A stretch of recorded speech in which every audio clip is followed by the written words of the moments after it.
C'est bon, on va commencer. Merci d'être là, tout le monde. Tout ça, et j'espère que vous apprenez quelque chose de cette série pour devenir des développeurs front-end, spécialement React.js, et même plus devenir des professionnels en développement web. Et dans cette série, on va partir dès la théorie jusqu'à nous préparer à passer des entretiens techniques ou aux autres entretiens pour entrer dans la vie professionnelle ou même pour changer de profession ou tout ce que vous voulez.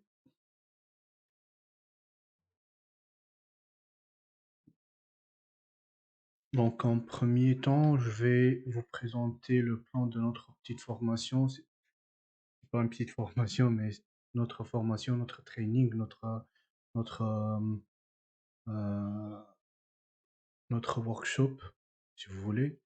En premier temps, on va savoir comment devenir des développeurs web et qu'est-ce qu'on doit savoir, les connaissances de base et les technologies à apprendre pour nous bien baser dans le marché.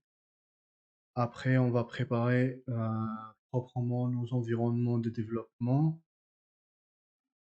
et après ça, on va rentrer dans les, dans ce qui est important pour nous dans cette formation, c'est les librairies et les frameworks, spécialement React.js. On va apprendre les bases, c'est quoi React.js, c'est quoi une single page application, c'est quoi le virtual DOM, cycle de vie, etc. Et on va partir un peu plus pour savoir c'est quoi la différence entre les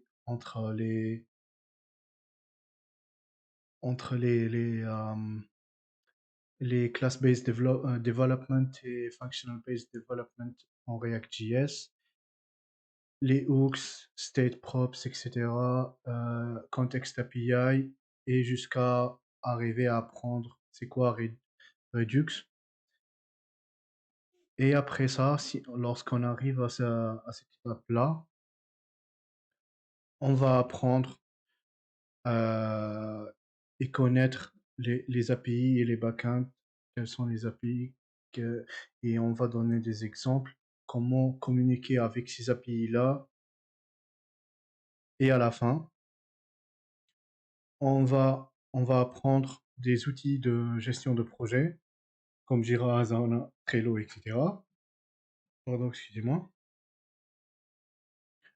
Et on va apprendre l'outil de gestion de versionning. Le plus fameux, c'est Git. Après ça, on est prêt à faire des projets collaboratifs.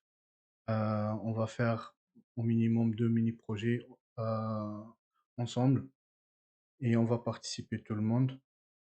Et vers la fin, pour nous préparer à la vie professionnelle, je vais faire des revues de CV, préparation de CV et je vais donner mon retour mon retour et mes expériences quand j'ai fait euh, le screening des CV, quand j'ai fait le recrutement chez mon employeur actuel. Et à la fin, on va faire des simulations d'entretien technique avec les viewers pour nous préparer et pour nous préparer à l'entretien technique et à la première étape pour entrer dans la vie professionnelle, quoi. Donc, bienvenue tout le monde, je suis Fares, je suis senior développeur chez Nielsen IQ et on va démarrer notre formation avec la première partie, comment devenir un développeur front-end en React.js en 2023, bien sûr. On va aborder et on va savoir les bases et on va apprendre les nouvelles approches et les nouvelles technologies qu'on utilise aujourd'hui lorsqu'on développe des applications front-end en React.js.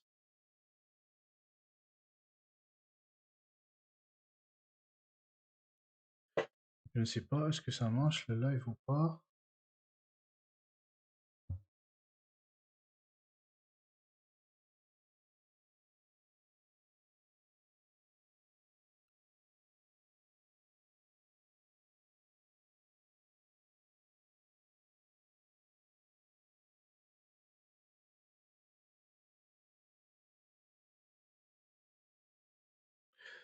Ok, espérons que ça marche. Et si vous m'entendez pas, si vous comprenez pas quelque chose ou si vous avez des questions, n'hésitez pas à mettre des questions sur le chat de notre stream et je vais vous répondre le plus rapidement possible.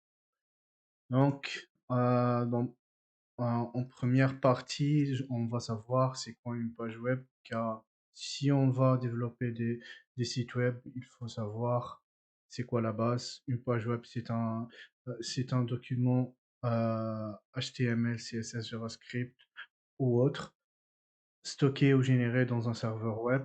Donc on va demander et envoyer une requête HTTP à un serveur web pour nous renvoyer euh, une page web qui contient, qui peut contenir du texte, images, multimédia, etc., sous format HTML généralement. Et ce serveur web, le temps qu'il génère la page web, il va faire appeler et appeler des applications ou d'autres programmes ou une base de données pour avoir les données nécessaires pour générer la page web et enfin générer la page web et nous renvoyer sous forme de HTTP réponse ou HTTP response. C'est le format classique, c'est le format classique euh, de requête et réponse HTTP où on va recevoir une page web, tout simplement.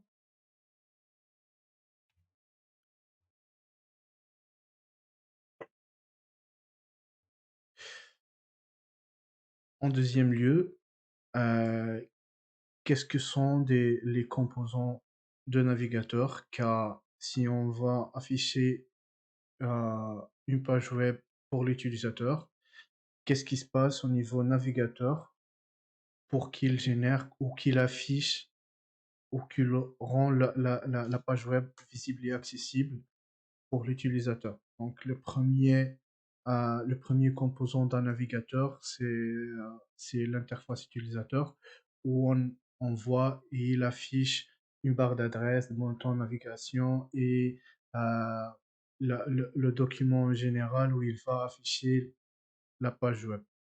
En deuxième lieu, ce qui est important, Rendering Engine, c'est l'engin responsable d'afficher et de rendre HTML, CSS, les codes HTML, CSS, visibles et accessibles pour l'utilisateur. JavaScript Engine, c'est le moteur qui permet d'analyser le code HTML, CSS, etc. Excusez-moi, c'est pas le bon paragraphe. JavaScript Engine permet d'exécuter, de compiler, exécuter et comprendre le code JavaScript et qui permet d'interagir avec l'utilisateur en utilisant des événements, etc. Networking Components qui permet de naviguer entre les pages web, de récupérer les pages web, de faire des appels HTTP, des requêtes et récupérer des réponses HTTP et aussi gérer les cookies et mettre en cache le contenu du site web.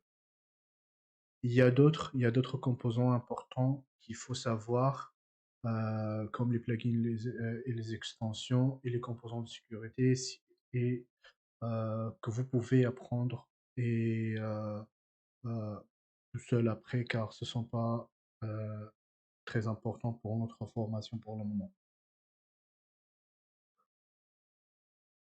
Euh, La compatibilité avec le navigateur, c'est quelque chose qu'on doit toujours euh, considérer et la compatibilité des navigateurs web fait référence à la capacité d'un site ou d'une application à fonctionner comme prévu sur différents navigateurs, car comme on a vu, il y a plusieurs composants dans le navigateur et chaque navigateur a ses propres composants et propres engins. Donc, on aura toujours des différences et des compatibilités différentes entre les navigateurs. Donc, premièrement, on va citer un petit exemple, car il y a beaucoup d'exemples, même si les navigateurs, les engins et les composants des navigateurs se, se sont un peu similaires, mais il y a des petites différences qu'on doit compter. C'est pour ça qu'on teste le maximum sur des navigateurs différents.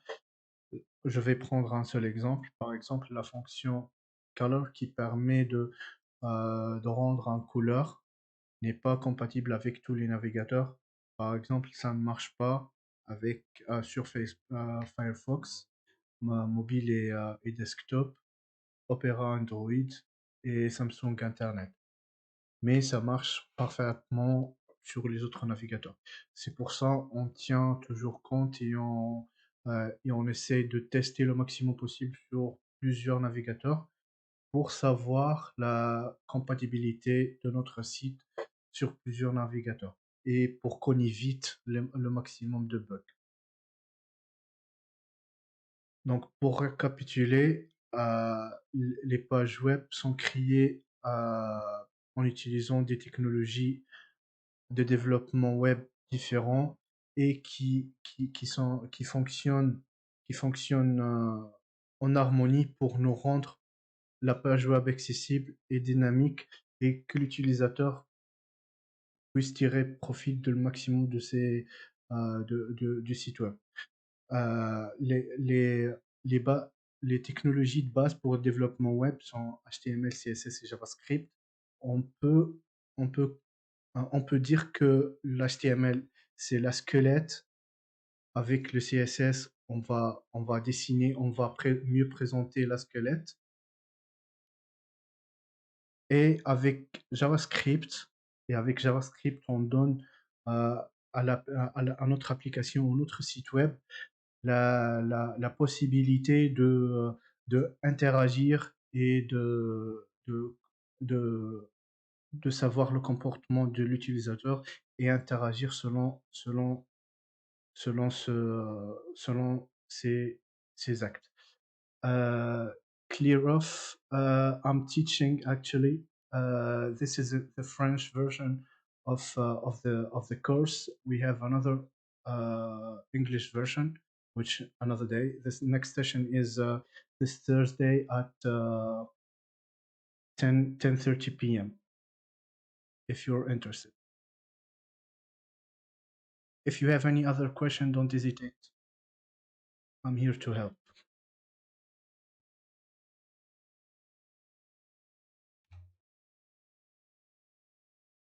And thanks for the follow, by the way. Donc, quelles sont les technologies de développement web courant? On a dit HTML, CSS et JavaScript. En premier lieu, on va citer c'est quoi HTML? HTML, c'est Hypertext Markup Language. C'est un langage de balisage hypertexte et qui permet de créer la squelette de notre site web. Et l'HTML utilise un ensemble de balises et d'attributs qui décrit la structure et le contenu d'une page web. Les balises définissent des différents éléments d'une page web, tels que les titres, etc. Et surtout des contenus multimédia. Et dans l'exemple à droite, on a une structure de base d'un document HTML. Première ligne, c'est un commentaire HTML qui permet de décrire au navigateur quelle version de HTML on utilise. Doctype HTML, dans cette écriture, ça permet de dire au navigateur qu'on utilise la version 5 de HTML. Et cette version qui nous intéresse le plus. Et après, il y a une balise ouvrante, balise fermante de HTML pour dire que notre document existe entre ces deux balises-là. Head pour décrire le titre, pour importer les métadatas et pour importer des liens vers d'autres documents. Body qui va contenir tout ce qui est visible dans notre page web. C'est quoi la différence entre HTML et HTML5? Donc HTML5, c'est la dernière version de HTML utilisée pour créer des pages web. Bien que le HTML5 soit rétro-compatible avec les versions antérieures de HTML, il inclut également des nouvelles fonctionnalités. Par exemple, l'amélioration de prise en charge du multimédia. Avant la version 5, on peut créer des balises qui décrivent l'audio et la vidéo. Et après HTML5, euh, on peut importer des vidéos et audio dans notre document, dans notre page web. Et ça a mis fin à Dopflash qu'on utilise avant pour afficher du contenu multimédia différent. Avec HTML5 aussi, on a des nouveaux éléments sémantiques. Ce sont des balises sémantiques qui permettent, qui permettent aux développeurs de décrire mieux son document, la page web, pour que les moteurs de recherche et les technologies d'assistance peuvent mieux comprendre la structure et les significations, et surtout la signification des pages web. Troisièmement, meilleure prise en charge des appareils mobiles. Avec HTML5, on peut rendre notre site web et notre page web plus responsive euh, selon les appareils mobiles et les appareils desktop. Euh, Avant, avec HTML4 ou avant, pour rendre un site web responsive, c'est que grâce à CSS. Maintenant, avec HTML5, on peut combiner les deux pour mieux créer des pages web responsives et adaptées à tous les appareils. Aussi, avec HTML5, les formulaires ont devenu améliorés et plus évolués. Les formulaires, avec les formulaires, on peut faire comment ça s'appelle? Euh, Pardon. On peut gérer et contrôler les formulaires avec HTML5 sans utiliser JavaScript. Et on va avoir un exemple après. Et ce qui est moins important pour nous pour le moment, c'est la prise en charge des éléments Canvas et SVG. Avec ces éléments-là, on peut dessiner des graphiques, des graphes, des figures euh, en utilisant HTML. Avant, on utilise des PNG, des images, etc. pour représenter des figures et des figures et des illustrations, mais ça reste statique. Avec Canva et SVG, on peut créer des graphiques et des illustrations qui sont plus dynamiques et qui sont programmables. J'espère que tout est clair pour le moment. Et maintenant, on va aborder les balises HTML les plus utilisées. Donc, le langage HTML comprend un grand nombre de balises qui peuvent être utilisées pour définir la structure et le contenu d'une page web. Bien évidemment, la balise la plus utilisée, la balise la plus utilisée, c'est HTML, puisque on doit commencer et terminer notre document avec HTML. Head pour définir le titre, les méta-informations et les liens vers d'autres fichiers externes. Titre pour afficher le titre euh, sur la barre de titre de navigateur web. Body qui contient tout le contenu visible dans le document et dans la page web. H1 jusqu'à H6 pour définir des titres à différents niveaux avec H1 le plus important, P pour définir paragraphe, A pour définir des liens hypertextes, IMG pour afficher et insérer une image, etc. Div pour définir un conteneur et span pour appliquer des styles à une portion de texte. Quelles sont les balises sémantiques? On a, on a cité le diapo d'avant, les balises les plus utilisées. Maintenant, on va citer les balises sémantiques qui sont introduites avec HTML5 qui donnent plus, plus de compréhension à notre document pour que les moteurs de recherche et les technologies d'assistance puissent comprendre et traiter mieux notre document et comprendre de quoi il s'agit. Par exemple, header, c'est la balise utilisée pour définir la section d'en-tête. Nav, pour définir la barre de navigation ou la navigation en général. Main, c'est le contenu principal de la page. Section, c'est pour regrouper des contenus connexes. Article, utilisé pour définir un article ou un élément de contenu autonome. Footers pour définir la section du pied de page. Tout est sémantique. Ces balises-là, ils ont, ils ont euh,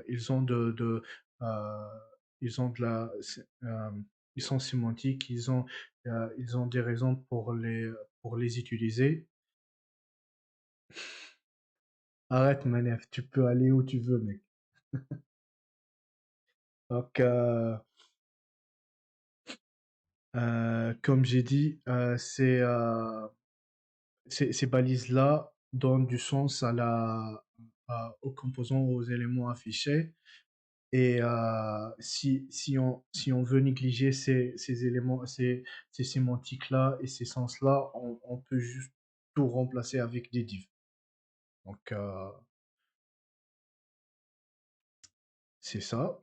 Et, pour, parmi les choses les plus importantes qu'on doit connaître, ce sont les attributs HTML qui sont attribués aux balises. Et je vais citer quelques attributs qui sont très importants, pardon. En premier temps, l'ID, cet attribut est utilisé pour fournir un identifiant unique à un élément HTML, c'est-à-dire on peut pas avoir, et on doit pas avoir, on peut, mais on doit pas avoir dans dans le même document deux éléments différents avec le même ID. Euh, Ça contredit le principe de l'identifiant unique. Les classes, donc cet attribut est utilisé pour fournir un nom de classe à un élément ou un ensemble d'éléments et ça permet d'appliquer des styles ou de sélectionner via JavaScript plusieurs éléments qui ont le même classe. Donc c'est important à noter et c'est important à utiliser. SRC permet de spécifier un URL d'une source externe ou interne, image, vidéo ou autre fichier multimédia, et même les fichiers JavaScript. Href permet de spécifier l'URL où le lien href va nous diriger. Euh, je vais passer vers style. Style permet d'appliquer des styles à un élément HTML, comme le nom le dit. Et value nous donne une valeur à un élément d'entrée. Un élément d'entrée, c'est l'input d'un formulaire et on va voir un exemple juste après. Les formulaires. Les formulaires HTML permettent aux utilisateurs d'interagir avec l'utilisateur dans un page web et de soumettre les données qu'il a saisies vers, vers un autre service ou serveur qui va permettre de traiter ces données-là, de rendre un retour ou d'enregistrer dans la base de données faire, euh, ou faire une fonctionnalité bien définie. Donc, pour décrire un formulaire, il faut toujours contourner le formulaire avec une balise fermante forme et balise fermante forme. Cette balise crée le formulaire et on peut spécifier la méthode et l'action. La méthode, c'est généralement c'est get ou post. Get pour envoyer les données qui sont entrées dans le formulaire dans l'URL de l'action et post, c'est-à-dire qu'on va stocker les données entrées dans le formulaire dans le corps de la requête HTTP qu'on va envoyer après la soumission du formulaire. L'attribut action spécifie l'URL du script qui traitera les données du formulaire. Dans le formulaire, on a plusieurs champs principalement input, select option, text area, on peut avoir plus. Input, c'est la balise principale utilisée pour créer un champ de saisie qui peut avoir plusieurs types, texte, password, checkbox, radio, submit pour soumettre, reset pour réinitialiser, et même d'autres comme par exemple number et d'autres types d'input. Select option permet d'afficher une liste tournante d'options. Select permet d'afficher la liste et option permet de saisir et définir les options qu'on peut sélectionner dans cette select option. Text area permet de saisir un long texte qui peut être en multiligne. Et le plus important, c'est un bouton pour se mettre les données du formulaire vers le serveur. J'espère que c'est clair et j'espère que vous posiez des questions.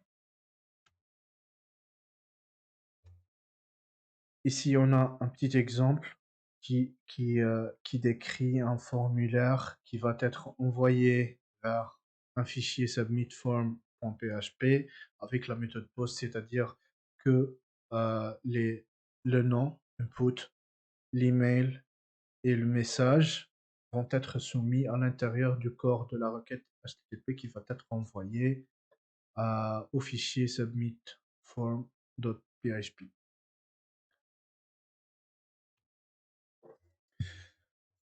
On va faire un petit exemple et pour ça, je vais vous citer quelques outils ou un outil où vous pouvez tester à tout moment ou faire des petites de l'entraînement, si vous voulez dire ça, pour vous entraîner au développement web, pour créer rapidement quelques contenus, quelques composants graphiques et les tester en utilisant HTML, CSS, JavaScript à tout moment sans avoir besoin de créer des fichiers locaux et de faire tout le reste. Et par exemple, de lier le HTML, JavaScript, le JavaScript et CSS avec votre document HTML. Donc, parmi les outils les plus connus, c'est CodePen.io, Start Coding, et dans cette interface, vous avez trois inputs. Input pour le code HTML, input pour le code CSS, input pour le code JavaScript. Vous pouvez à tout moment utiliser cet outil pour vous entraîner, pour écrire un peu de code et tester qu'est-ce que ça va vous donner. Mais nous, des fichiers complets pour mieux apprendre et euh, mieux comprendre les exemples. Hop. Dans cet exemple, on va créer, dans l'exemple qu'on va créer dans cet épisode, c'est une calculatrice. On va en premier lieu créer les éléments visibles.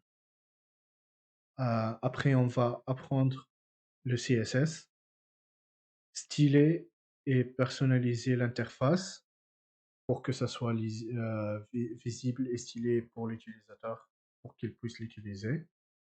Et à la fin, euh, on va introduire JavaScript, du code JavaScript dans notre page web pour qu'on puisse faire des calculs et interagir avec ces boutons-là et afficher les résultats dans cette section-là.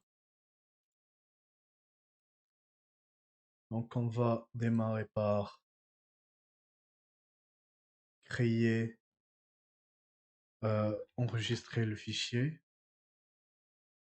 Par exemple, calculatrice.html. .html, c'est l'extension le plus utilisée pour, euh, pour les pages HTML. Il y a d'autres extensions, mais on va utiliser l'extension la plus utilisée. Doc type HTML pour dire au navigateur qu'on va écrire du HTML5 et pas du HTML4 ou autre. HTML, on a HTML ouvrant, HTML fermant. On a la balise head qui contient meta charset pour dire qu'on va utiliser UTF-8 pour lire et écrire les caractères. On n'a pas besoin de ça. Et un titre pour dire ma calculatrice.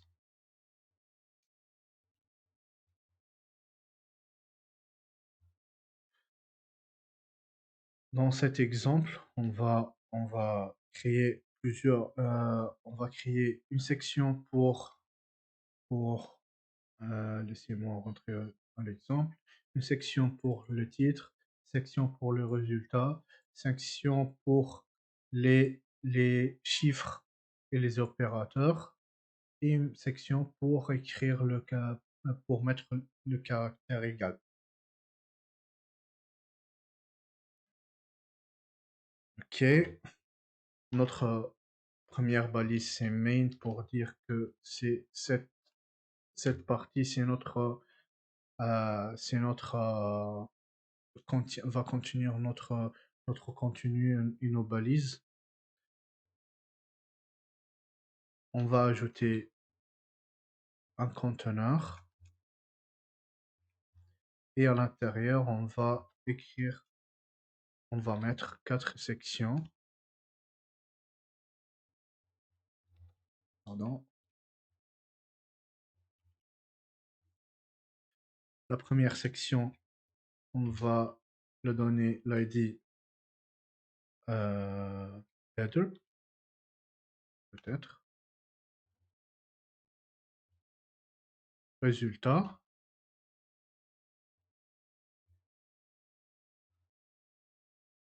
Operations ou opération. Et à la fin, égal. Pour mettre le bouton égal à la fin. Dans, dans la section header, on va utiliser un H1 pour dire c'est notre titre principal de la page. Ma calculatrice.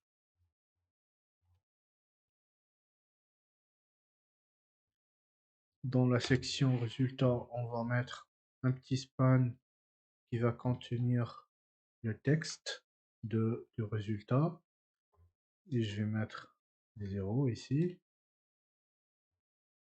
Dans la section opération, je vais mettre deux conteneurs. Le premier qui va contenir,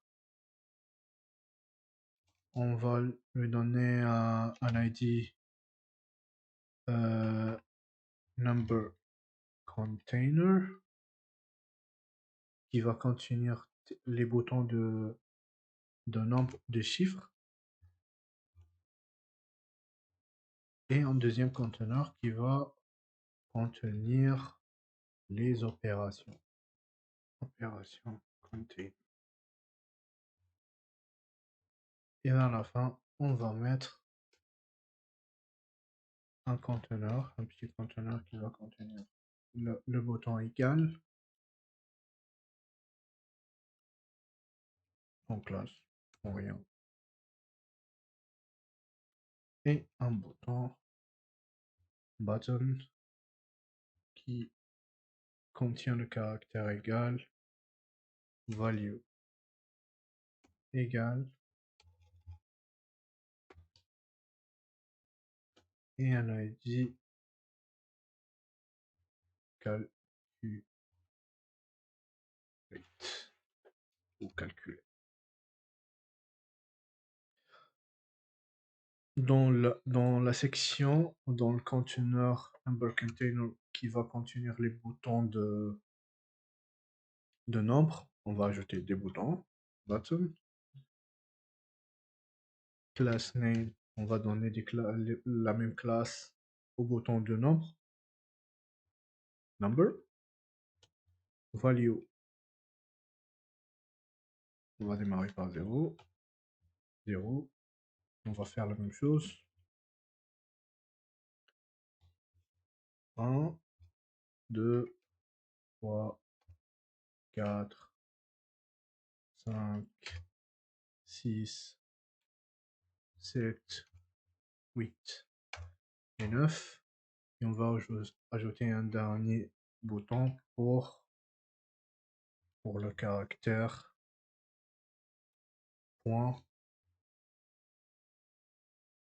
pour les nombres flottants. Button, on va ajouter classe opération value plus, et à l'intérieur du bouton on va afficher plus, et on va créer 4 opérations, plus, moins, fois et la division. Et maintenant on va exécuter notre petit programme qui contient une calculatrice non stylée avec CSS. Et c'est ça notre affichage à la fin, une calculatrice non stylée du tout. Et notre objectif, c'est d'afficher quelque chose comme ça. C'est pour ça, on va à la deuxième, à la prochaine, au prochain diapo, CSS. Donc, c'est quoi CSS? C'est Cascading Style Sheets, feuille de style en cascade. Il s'agit d'un langage de feuille de style utilisé pour décrire une présentation des documents HTML. Et ce CSS permet de contrôler la mise en page, l'apparence et le style visuel de la page, comme le couleur, police, animation, bordure, etc. Plein de choses, plein de choses. Et dans cet exemple-là, si vous voyez, on a ajouté le style au body qui contient le contenu du document. On a donné un font family, un police Arial sans serif, et background color, couleur de fond noir. Noir, c'est la représentation hexadécimale du couleur, de la couleur noire. On a donné au heading H1 couleur blanche, font size 36 et text center qui permet de centrer le texte à l'intérieur à l'intérieur de H1. On peut faire text line left ou, text line right pour dire mettre le texte à gauche ou à droite du box de H1. Et on va donner la couleur rouge au paragraphe, line height, hauteur de ligne 1,5, c'est-à-dire 18 pixels fois 1,5. On va donner la couleur RGB 255-255-0, c'est une autre représentation des couleurs en CSS. C'est la fonction qui permet de générer à partir de ces trois chiffres en couleur, à partir de 0 jusqu'à 255. Et text decoration none, c'est-à-dire tous les liens hypertextes, ils ont cette couleur-là et aucune text decoration. Et si on survole sur les liens hypertextes avec A de point hover, on va décorer le texte avec un underline. C'est-à-dire lorsqu'on survole sur le lien, ça va mettre une ligne au-dessous.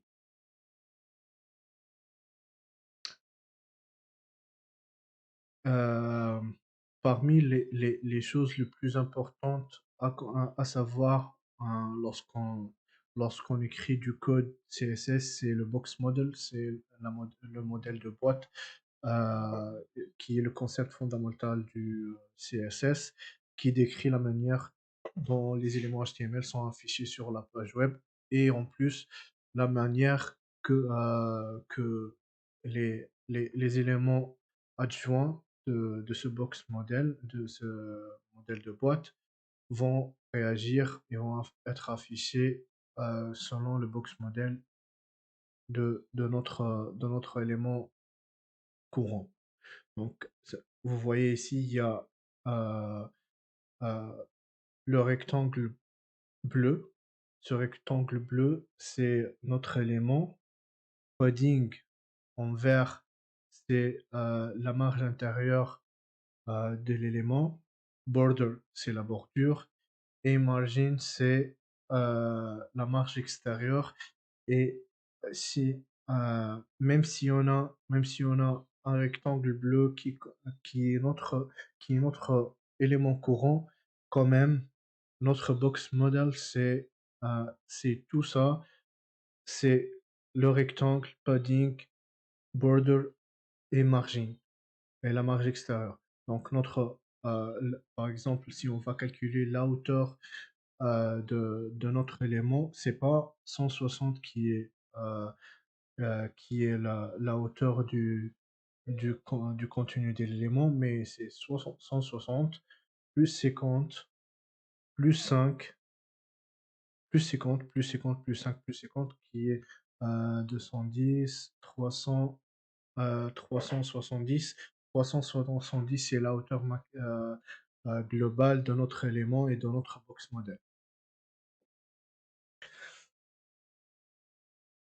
Un autre aspect très important pour comprendre le CSS, c'est CSS Selectors qui permettent de sélectionner des éléments et de cibler des éléments pour pouvoir spécifier des styles bien définis à ces éléments sélectionnés-là.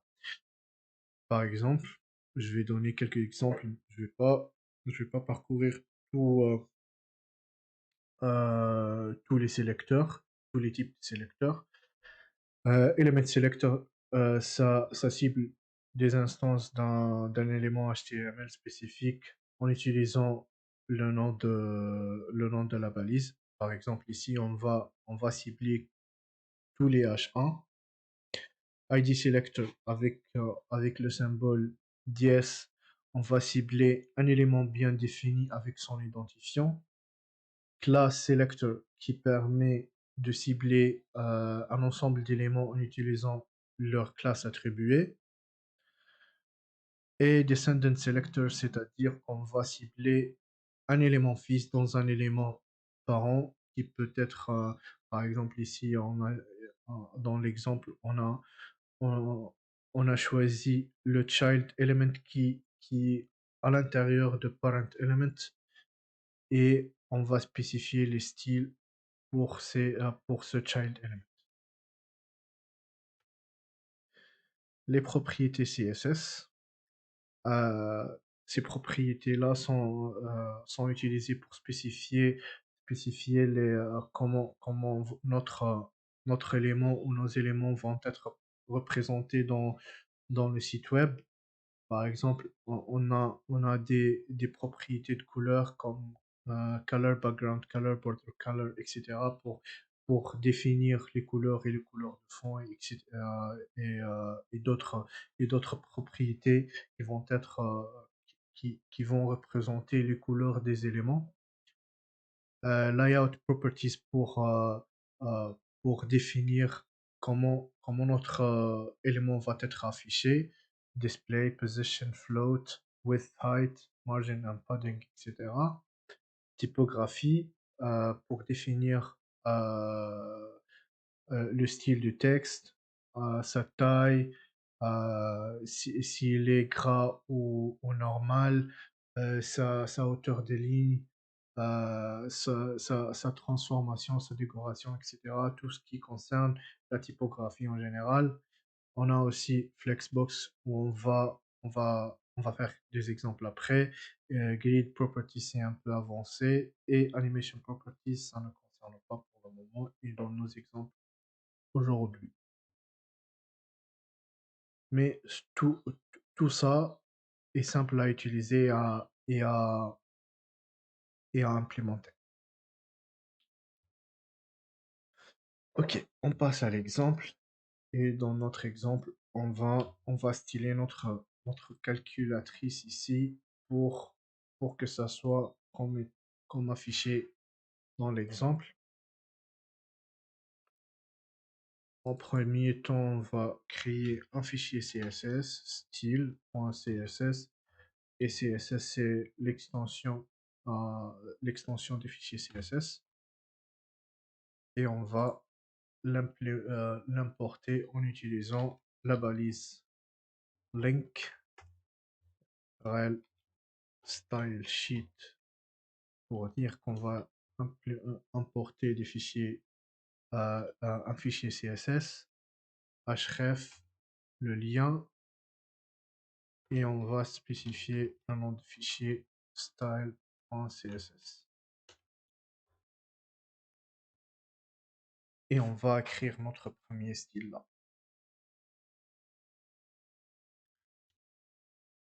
On va donner un background, une couleur de fond au body, qui est notre premier conteneur de données dans notre document. On va donner un background color black, où on va mettre la représentation hexadécimale, et c'est-à-dire black.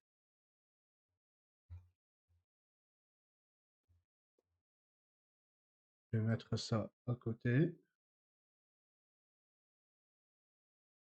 View, layout, two columns. On va après mettre notre calculatrice à l'intérieur du document.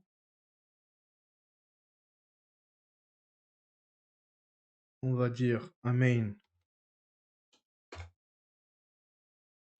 display flex pour que ça soit pour le contenu soit flexible, que son contenu soit flexible.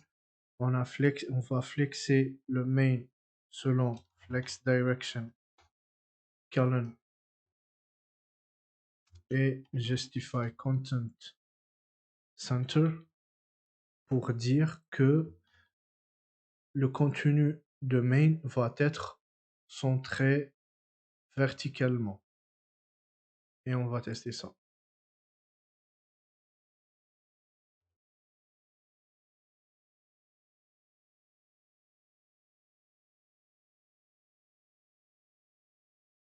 Et pourquoi ça marche pas? Ouais, on n'a pas donné une hauteur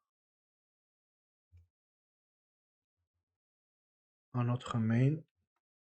Car si on spécifie pas la hauteur, ça va prendre la hauteur de son contenu. Et comme ça, on a dit à main de prendre 100% de vertical height de notre document. Et voici notre document à l'intérieur, au milieu de notre formulaire à l'intérieur de notre document, et le background devenu noir après spécifier background color black. Maintenant, on va centrer le formulaire horizontalement à l'intérieur de notre document et on va sélectionner notre formulaire, notre conteneur de formulaire qui est ce div-là avec le sélecteur div flèche main flèche div pour dire qu'on va sélectionner les divs qui sont directement à l'intérieur de main. Donc, on va, avec ce sélecteur-là, on va sélectionner ce div et pas ces divs-là.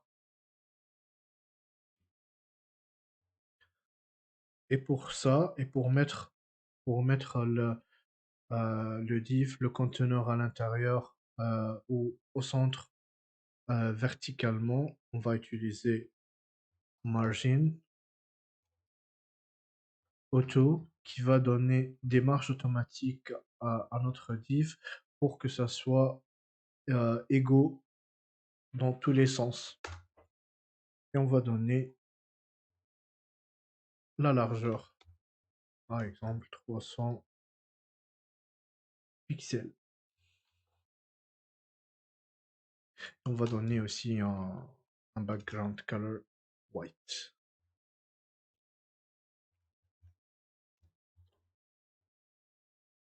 Et voilà, notre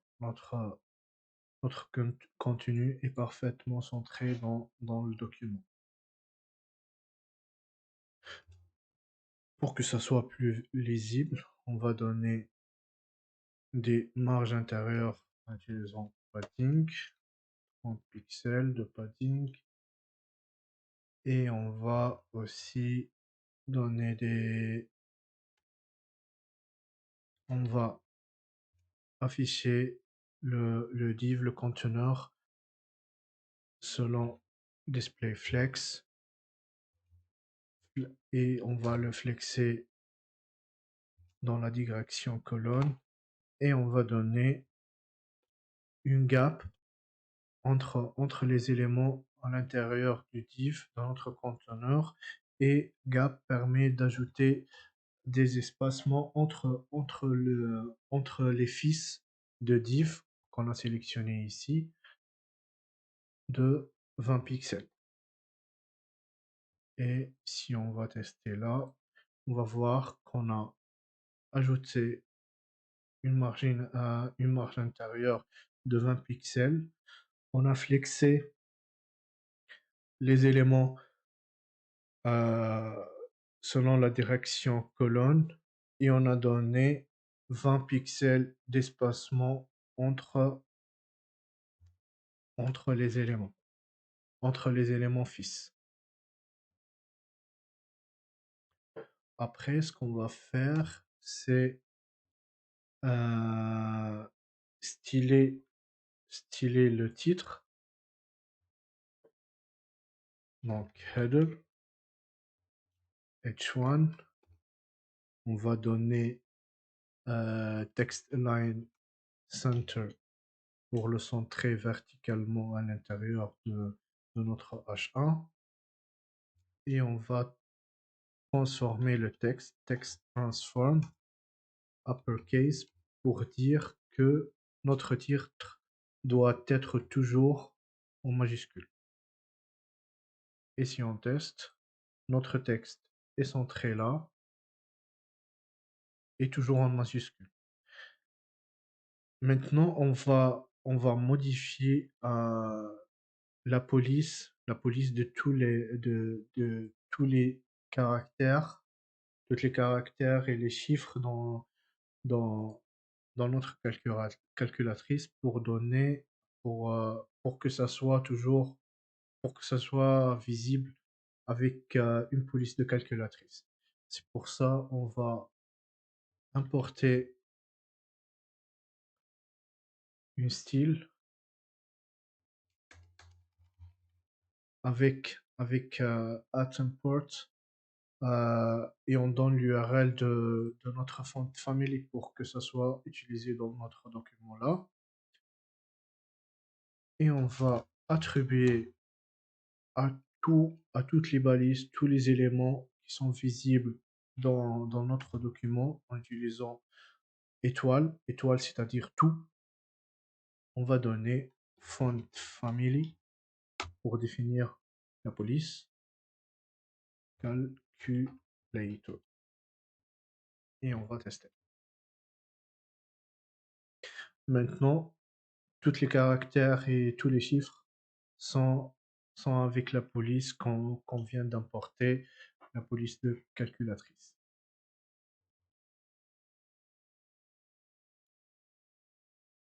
Ensuite, on va styler la barre de résultats. Donc, on a donné l'ID résultat à notre section résultat et on va dire notre résultat doit avoir une bordure de 1 pixel solide gray, c'est-à-dire bordure d'un pixel à ligne contenue et la couleur grise. Padding qui est le margin intérieur de 20 pixels et text line right pour que ça soit tout aligné à droite lorsqu'on va écrire dans notre calculatrice.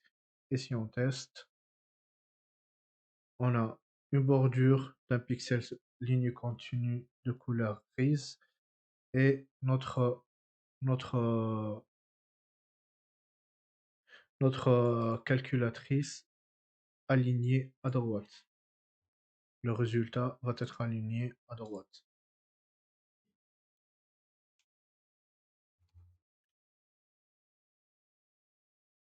Aussi, on va styler les chiffres dans le résultat.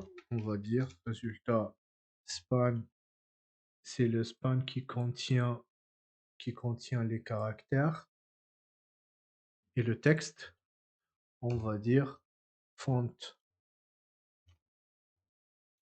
weight 700, c'est-à-dire bold. Et on va donner une font size, taille de police de 34 pixels. Et lorsqu'on teste, ça va nous donner des caractères larges de 34 caractères de font size, de 34 pixels de size et en gras. Next.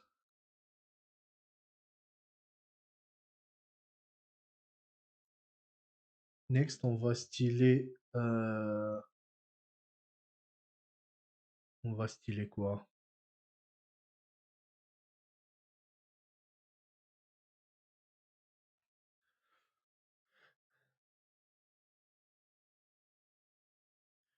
On va styler la section opération. Donc, dièse opération pour dire qu'on va sélectionner l'élément avec l'ID opération. On va lui donner display flex pour flexer l'affichage des éléments fixes qui sont div id number container et div id operation container. Après, on va styler number number container qui c'est le conteneur qui contient les boutons. On va lui donner display flex wrap pour dire si on arrive à la fin de notre ligne, notre flex doit faire le retour à la ligne. Wrap et flex 3 et on va retourner à ça juste après. Maintenant, on va styler les boutons de classe number.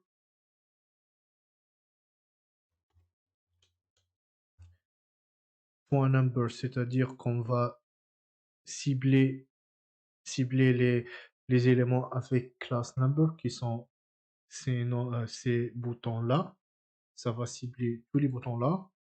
Et on va dire ces boutons-là, ils vont avoir un attribut flex 1, 0, 26% pour définir le growth, shrink et basis de chaque bouton. Et on va retourner à ça après pour comprendre mieux ça. Font, weight, on va donner 600, c'est-à-dire un peu bold que normal, un peu gras que normal. Font size 28 pixels. Et on va tester qu'est-ce que ça va nous donner. Donc vous voyez que maintenant on a stylé les boutons et on a donné gras 28 pixels et les boutons euh, sont affichés les unes après l'autre, les uns après l'autre et avec retour à la ligne dans ce box là qui est number container. Maintenant on va styler operation container qui est le conteneur de nos boutons qui vont servir comme les opérations. On va donner le style display flex pour flexer l'affichage du bouton, flex direction pour les afficher verticalement, on utilise column et flex 1.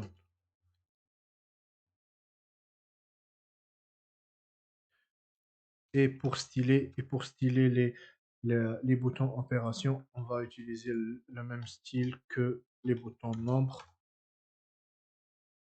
qui sont là. Mais sans le flex.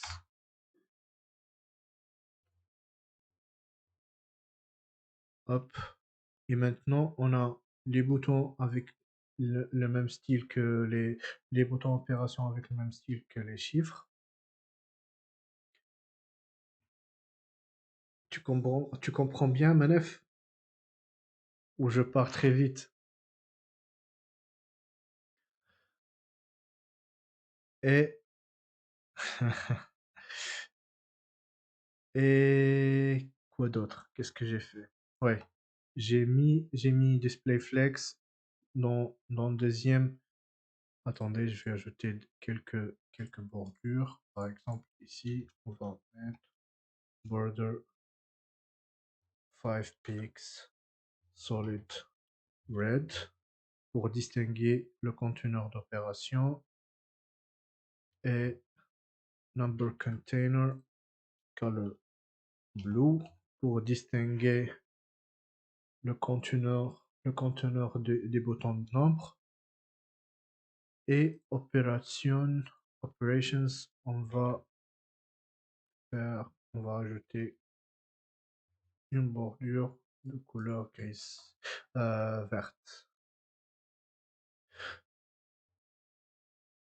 Donc, si vous voyez ici, on a opération, on a notre conteneur en général où on a ajouté un display flex avec la direction ligne pour afficher les deux fils, l'un à côté de l'autre.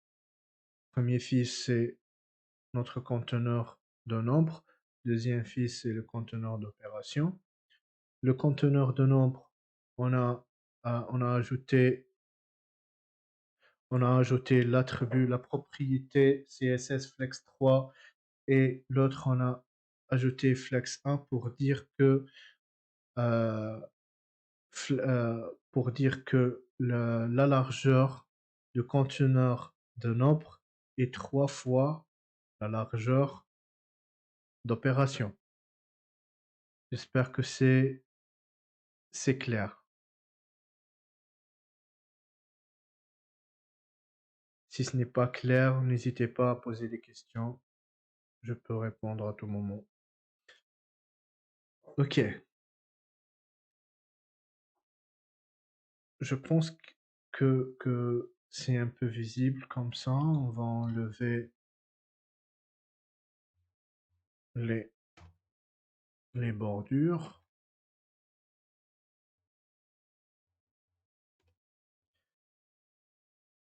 Et à la fin, on va donner les mêmes styles à notre bouton calculer qui est là, qui contient le caractère égal. On va donner le même style que les autres boutons. Font weight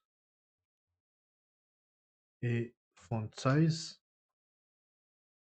Et en plus de que ça, on va ajouter une largeur de 100% pour dire au bouton de prendre le 100% de la largeur disponible, qui est la largeur du div qui prend 100% de la section égale. J'enregistre et on teste. Et si vous voyez, égal a pris 100% de la largeur disponible et le même style que les restes de boutons. Et normalement, ici, on est arrivé à finir notre premier exemple en CSS. J'espère que c'est clair. Et on va passer à l'étape prochaine qui est JavaScript. Où on va prendre les bases de JavaScript et à la fin de la séance, on va utiliser JavaScript pour dynamiser notre calculatrice et pour afficher des résultats selon les opérations qu'on va exécuter sur l'interface. Donc, c'est quoi JavaScript? JavaScript, c'est un langage de programmation principalement utilisé pour créer des pages web dynamiques et interactives. Il s'agit d'un langage exécuté côté client et ce signifie qu'il s'exécute sur le navigateur et pas le serveur web. Maintenant, on a des applications qui sont exécutées, qui sont créées par JavaScript qui créent des serveurs web, par exemple Node.js, et d'autres applications et des jeux vidéo qui sont créés avec JavaScript. Mais dès le début, JavaScript est un langage principalement exécuté et utilisé sur le navigateur web pour dynamiser et créer des pages web interactives. Donc, c'est quoi ECMAScript? Peut-être vous entendez de ECMAScript ou ES6 ou ES5 ou ES7. Donc, ECMAScript, c'est une spécification de langue de script créée par l'Association européenne des constructeurs d'ordinateurs, ECMA. Et ce ECMAScript, c'est la norme, c'est le standard, c'est un standard créé par ECMA pour standardiser des langages de programmation. Donc, JavaScript est une implémentation et l'implémentation la plus populaire de ECMAScript. Il y a d'autres langages de programmation comme ActionScript, GScript et TypeScript. TypeScript, on va l'aborder dans la prochaine séance. Mais JavaScript est l'implémentation la plus populaire. Merci, Mavstar. Merci beaucoup, beaucoup. Euh, Qu'est-ce qu'on peut dire sur ECMAScript? Ok, ECMAScript est régulièrement mis à jour pour ajouter de nouvelles caractéristiques et fonctionnalités. Et chaque nouvelle version de la norme est identifiée par son numéro de version, ES6, ES7, etc. Et, nous, le plus important pour nous, c'est ES6 pour le moment, car c'est la dernière mise à jour majeure où ils ont implémenté et introduit beaucoup de nouvelles fonctionnalités.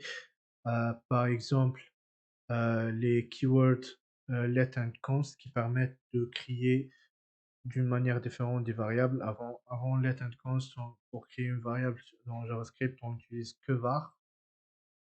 Euh, et maintenant, on peut utiliser let, par exemple, qui permet de créer une variable de visibilité réduite qui est visible que dans un seul scope et const pour créer des constantes. Avant, var permet de créer des variables globales. Donc, si on veut créer des variables locales, on peut utiliser let et const pour des constantes. Arrow function, c'est un nouveau syntaxe pour créer des fonctions. C'est un syntaxe réduit. C'est pas que le syntaxe, il y a d'autres manières où il diffère les fonctions ordinaires et les arrow functions. Mais ce qui est visible pour le moment pour nous, c'est juste la syntaxe. Et on va voir un exemple après.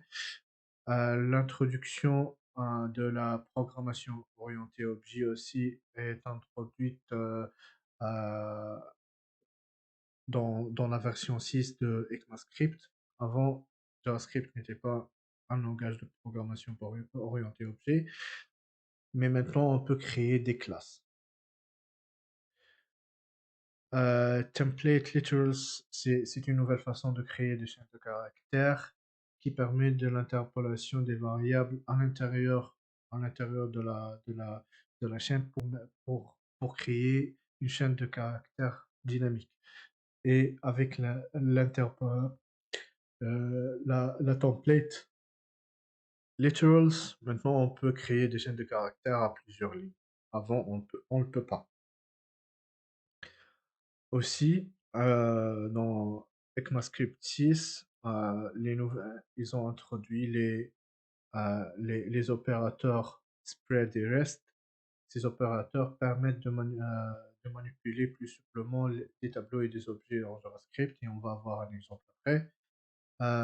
Distracting assignments, c'est une syntaxe pour l'extraction des valeurs à partir des tableaux et d'objets qui facilite le travail avec ces structures de données. Et les promesses. On va aborder ça lorsqu'on arrive aux appels API et au React.js. Il y a d'autres fonctionnalités qui sont introduites dans ECMAScript 6 et d'autres versions, mais le plus important, on vient de le citer et de l'apprendre. Quels sont les aspects de JavaScript? Il faut toujours tenir compte que JavaScript permet de faire client-side scripting, c'est-à-dire que JavaScript s'exécute sur un navigateur et pour ça, ça permet de créer des pages web dynamiques et interactives qui peuvent répondre aux entrées et aux événements de l'utilisateur en temps réel. Programmation orientée objet, comme on a dit, ça suit la norme d'ECMAScript et dès la version 6, ECMAScript permet de faire la programmation orientée objet. Asynchronous programming, c'est-à-dire JavaScript est conçu pour rendre en charge la programmation asynchrone, ce qui permet aux développeurs d'effectuer des opérations fastidieuses en arrière-plan sans bloquer l'interface utilisateur. Single-threaded language, c'est-à-dire le JavaScript et l'interface utilisateur s'exécutent dans le même process et dans le même fil d'exécution que l'interface utilisateur de la page. Et toute opération longue ou bloquante peut entraîner un manque de réactivité de l'interface. Et il y a des solutions pour ça. Actuellement, par exemple, on peut utiliser des promesses, on peut utiliser des web workers qui permettent de créer un nouveau process pour pour exécuter d'autres programmes et d'exécuter des programmes JavaScript qui durent un peu et pour ne pas bloquer l'utilisateur ou l'interface utilisateur. Event-driven programming, c'est-à-dire JavaScript est hautement événementiel et, qu'il peut répondre aux événements des utilisateurs tels que les clics de souris, survol, saisie de clavier, etc. Et cela permet aux développeurs de créer des applications web hautement interactives et qui répondent aux besoins du marché.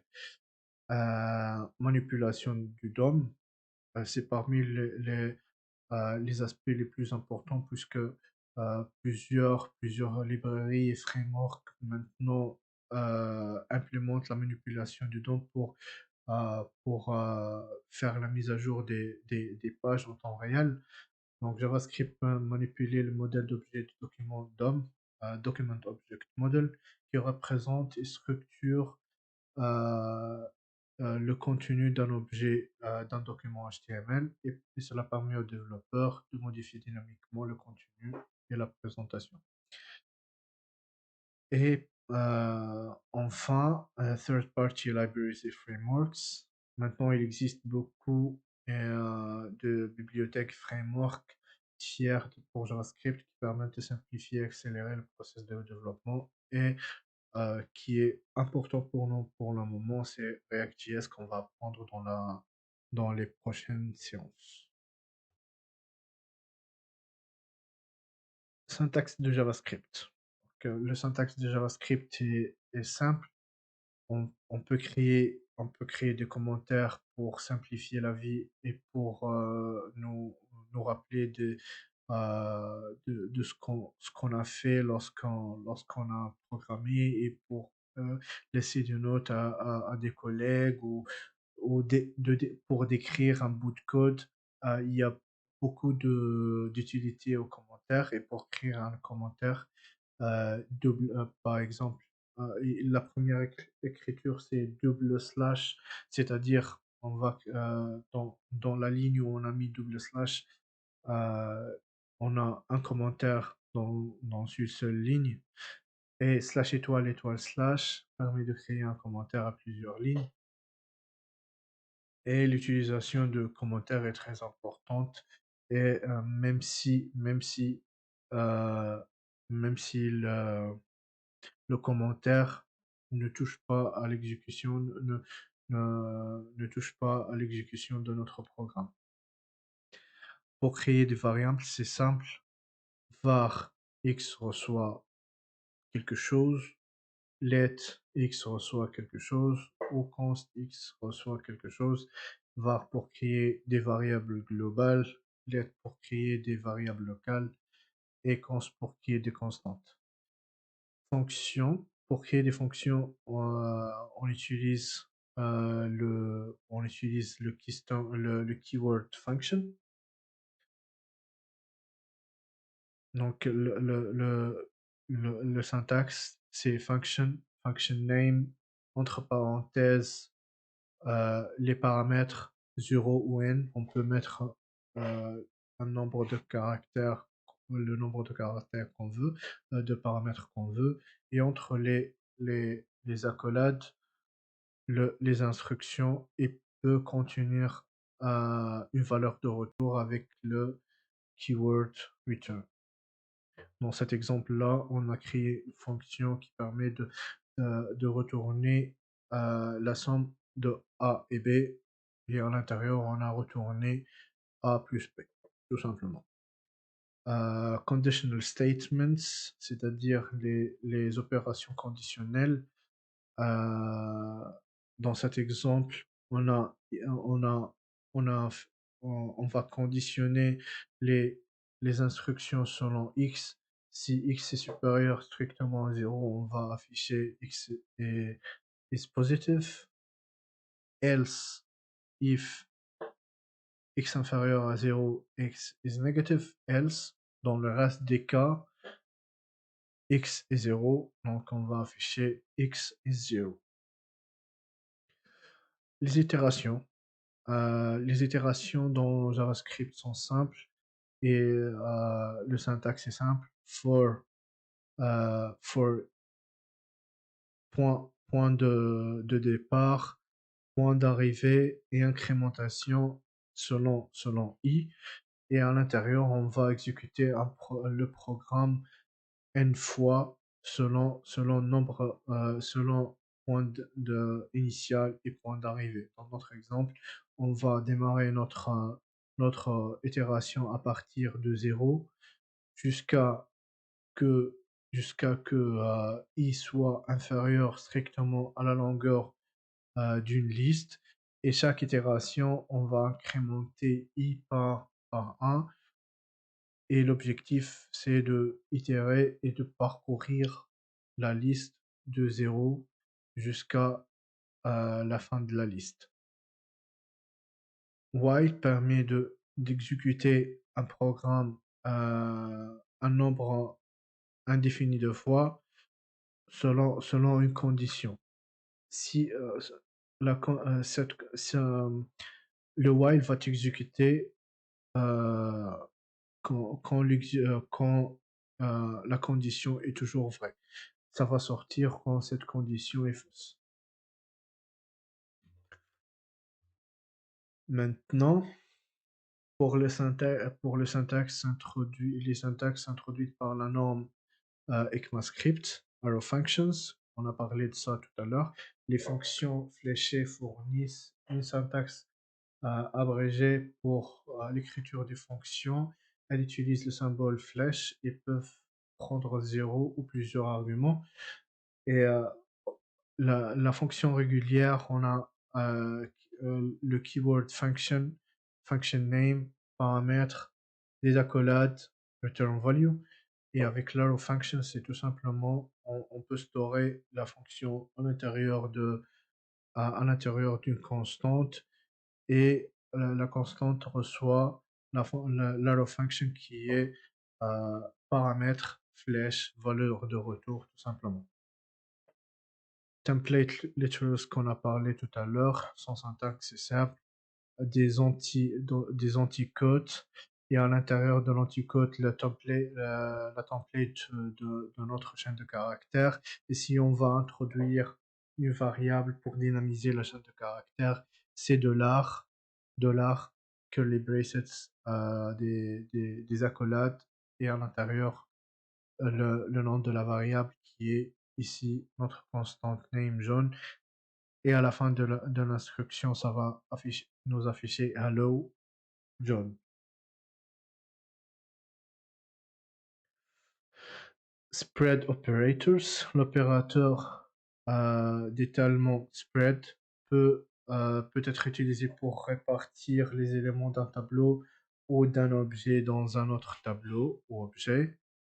Par exemple, ici, on a une liste numbers qui contient 1, 2, 3, et on va étaler cette liste dans une nouvelle liste pour contenir la concaténation ou l'ensemble des éléments qui sont à l'intérieur de nombres et avec des nouveaux éléments. Ici, on va voir après l'étalement de nombres dans New Numbers. On va avoir 1, 2, 3 et 4, 5, 6.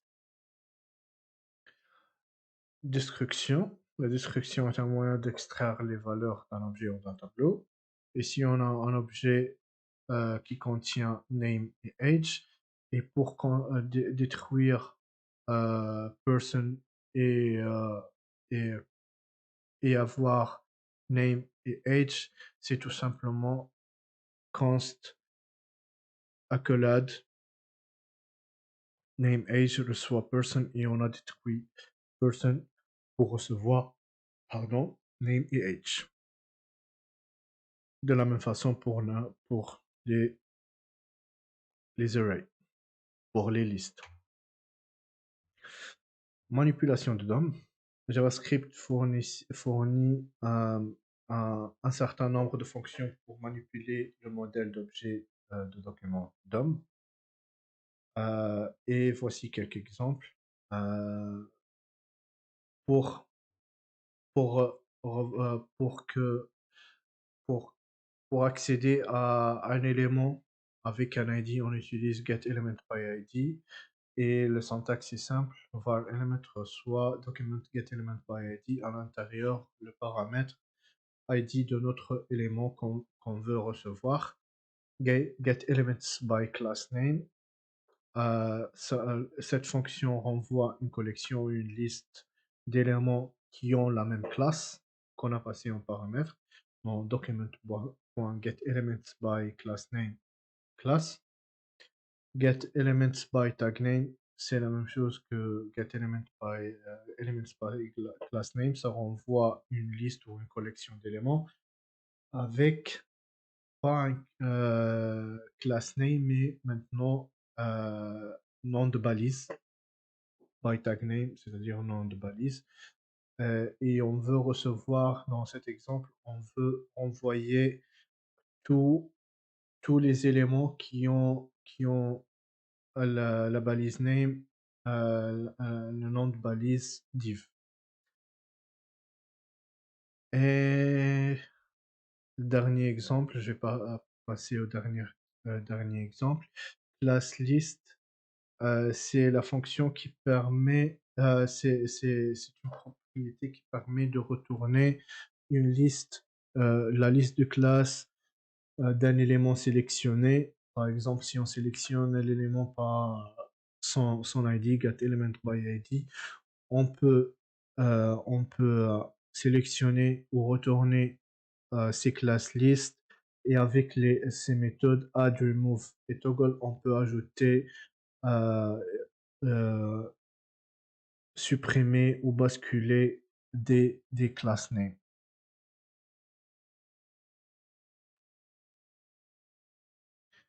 Et maintenant, on va utiliser notre exemple de tout à l'heure et on va ajouter des scripts pour dynamiser notre calculatrice et pour afficher des résultats. Donc, en premier temps, on va créer un script. On va le sauvegarder script.js. On va l'importer.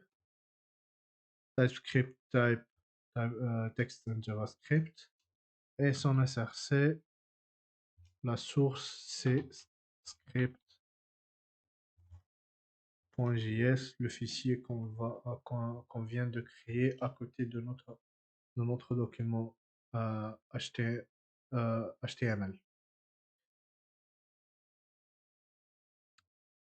Alors, pour tout faire fonctionner, on va créer des variables. Première variable, c'est opération qui va contenir une chaîne vide pour le moment. Variable x qui est notre premier nombre var y deuxième nombre et var résultat, notre résultat à la fin. Donc on va au début const numbers pour récupérer tous les boutons qu'on a créés, les boutons nombres, numbers, document, point, puisque tous les boutons ont la même classe, on va utiliser get elements by class name et on va donner number comme nom de classe. Et maintenant, on va utiliser la fonction de prototype type filter call pour appeler une fonction pour tous les éléments qu'on a fetché ou qu'on a récupéré à partir de getElementsByClassName.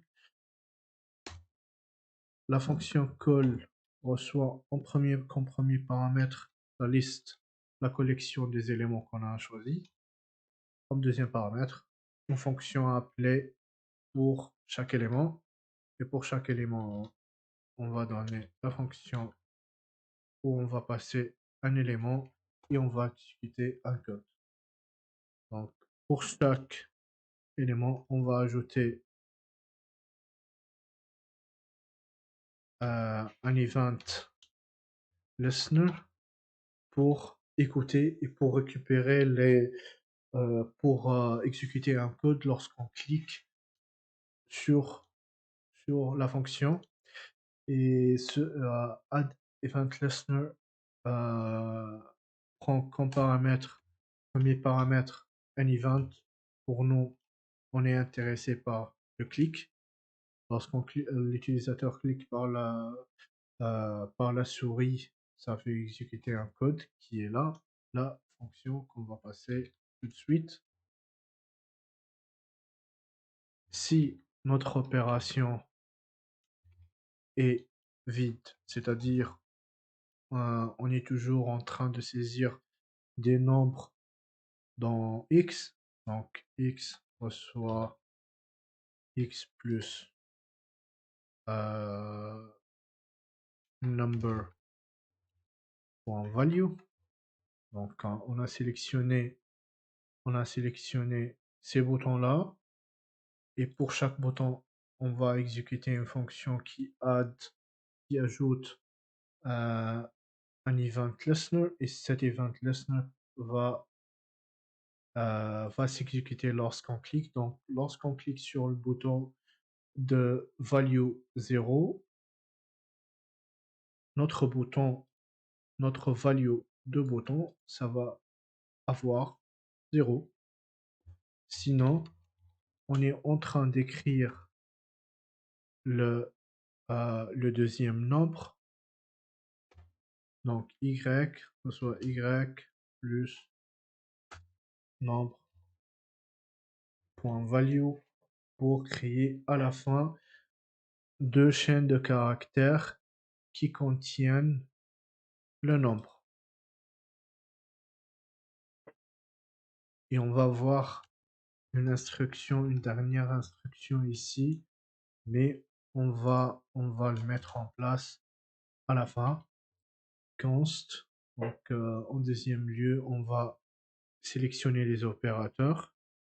Operations reçoit document.getElementsByClassName et leur class name est operation. On va faire la même chose. On va appeler une fonction pour chaque bouton. Ça prend en paramètre la collection. Operations. Deuxième paramètre, c'est la fonction qu'on va exécuter. Donc, pour chaque operation, on va ajouter un event listener, comme, comme tout à l'heure. Premier paramètre, click, l'event. Deuxième paramètre, c'est la fonction où on va exécuter operation, qui est là, où on va stocker l'opération, reçoit, non, c'est le même nom et ça va pas marcher. op.value. Et aussi, on doit exécuter une dernière instruction, mais on va l'exécuter, on va l'ajouter à la fin. Maintenant, on va créer l'événement qui va gérer le clic sur le bouton calculer égal document.get element by id calculer, qui est là, son id, add event listener, comme tout à l'heure, clic, qui nous intéresse, une fonction où on va tout d'abord lire et convertir x, y vers des nombres flottants, car maintenant ils sont des chaînes de caractères. Const x reçoit parse float. X parse float permet de convertir une chaîne de caractères vers une valeur flottante ou double. Et const y reçoit parse float de y. Et il y a une alternative à ça qui est parse int, mais ça permet de convertir une chaîne de caractères vers un nombre entier, pas un nombre flottant. Donc, selon l'opérateur, opération, on va exécuter un code. Première cas, plus. Si on a plus, donc résultat va recevoir x plus y break, et on va faire la même chose pour les restes de cas. Moins fois et la division à la fin. Et on doit ajouter default pour dire si notre opération contient d'autres valeurs, c'est-à-dire on a une erreur. Et vers la fin, on va mettre le résultat dans résultat, dans ce span-là. Et pour le faire, on va tout d'abord sélectionner la section d'ID résultat à document.getElementById résultat .get element by elements by tag name span, car notre span ici n'a pas d'ID, n'a pas de classe, donc on va le sélectionner par elements by tag name. Et elements by tag name, ça renvoie une liste, donc on va saisir dans le premier élément, le premier et le seul élément. Et pour modifier le contenu ou, l'HTML à l'intérieur de cette balise, on va utiliser le paramètre innerHTML et on va mettre notre résultat dedans. Et vers la fin, on va tout réinitialiser à, à la valeur initiale pour pouvoir utiliser notre calculatrice une deuxième fois pour exécuter une autre opération. Hop. Maintenant, on va tester, on va rafraîchir la page. Donc 1 plus 2, normalement ça va nous donner 3. Ça on nous a donné 3. On va tester une autre chose. 3 sur 2, normalement ça va nous donner 4 sur 5. 4 sur 5. Le seul problème maintenant, c'est que lorsqu'on clique ou on utilise notre calculatrice, à chaque fois, ça ne nous affiche pas notre opération. Donc c'est ce que nous manque et on va l'ajouter maintenant. On va créer une fonction, const function. On va utiliser function au lieu de constant. Function update result, update screen en paramètre.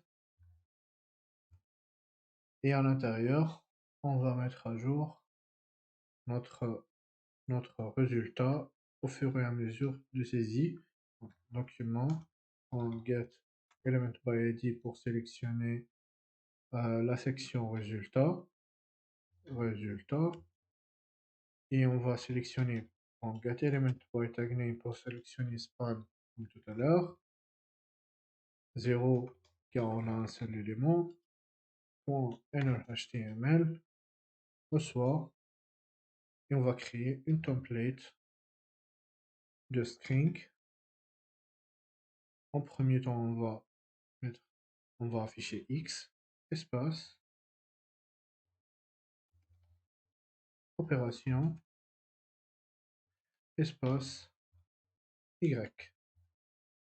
Et on doit afficher ça à chaque fois, on doit exécuter cette fonction pour afficher chaque fois qu'on met un jour, qu'on clique sur un bouton. Donc l'opération qui manque, c'est ça là. On va l'exécuter à chaque clic.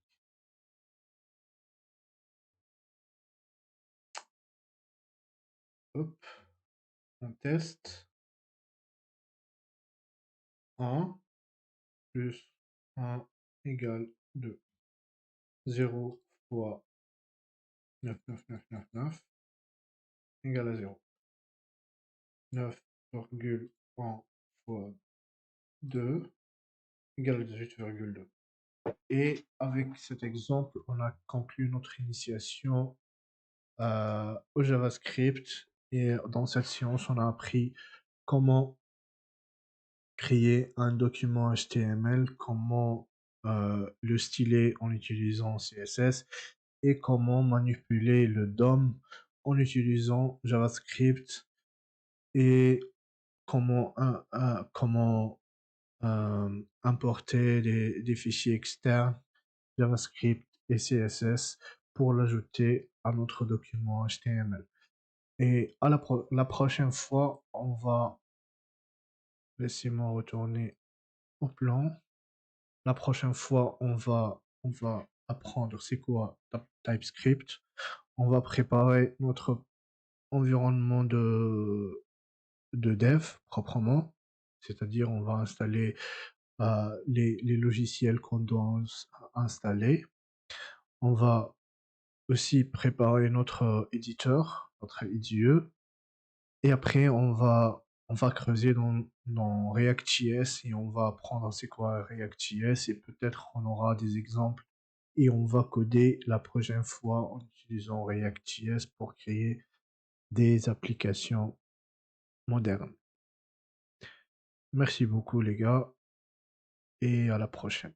J'espère que vous avez appris quelque chose et, euh, et, et à la prochaine.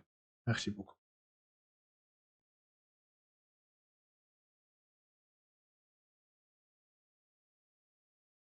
Golden, I'm Jean Bedel Bokassa. Two max ambidextrous, I tip my head like Ajab. See, confidence is visibly decreased. All around me is a vivid, lucid dream. That boy isn't who he seems. Squad of shooters, it's Golden State. Go against me, put skulls in the bowling lane.